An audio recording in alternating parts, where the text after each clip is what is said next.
Estamos en el Shinjuku National Park Garden. Es una maravilla de sitio comparable con los jardines del emperador.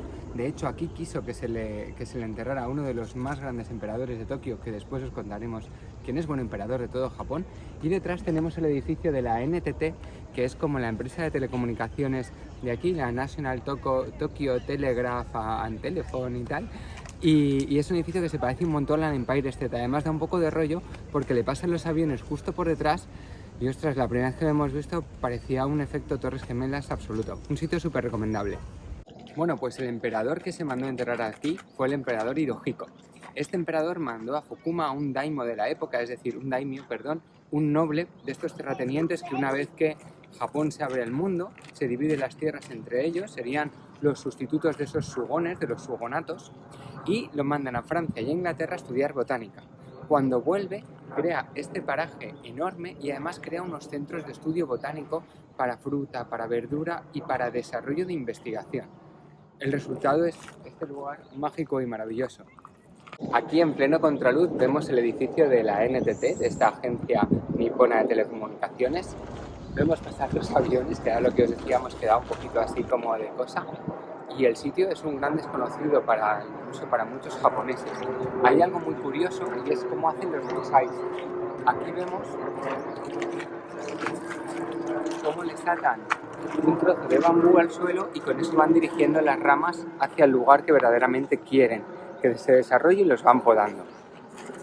Una vez que volvió este noble de Francia y de Inglaterra con esas nuevas ideas, trajo consigo algunos arquitectos y creó dentro del parque diferentes zonas.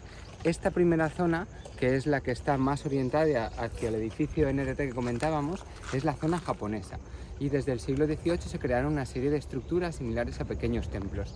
Después tenemos una zona que sería europea, donde se importó ese estilo, digamos, más clásico, más europeo, más colonial, y que todavía se conserva, incluso con un palacio tipo Buckingham, entre Buckingham y los palacios de Lis en Francia, que la verdad es que es espectacular, pero no se puede acceder. La boda de Hirohito fue una de las más importantes porque fue el emperador que inició el aperturismo tras el Tratado de Kanagawa con los americanos, inició ese aperturismo económico. Y este fue el regalo de Taiwán ante su boda. Acordaros de que hemos visto otros regalos de boda a los emperadores posteriores, como por ejemplo la fuente que encontrábamos en la salida de los jardines imperiales. Un ejemplo más de esa idiosincrasia japonesa y de esa alianza estratégica que viene y va con Estados Unidos. Estamos otra vez en unos jardines ministeriales que pertenecían al emperador, con elementos sagrados involucrados, y el único edificio que hay que es externo es un Starbucks. Y no deja de ser curioso, las casas de té están cerradas, pero el Starbucks es el único edificio que realmente funciona aquí dentro. Gran parte de la magia de estos jardines, sin duda, es el trabajo que tienen de jardinería.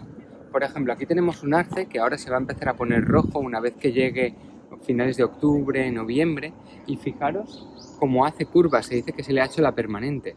En realidad es trabajo que hacen directamente con el bambú para ir moldeando la forma.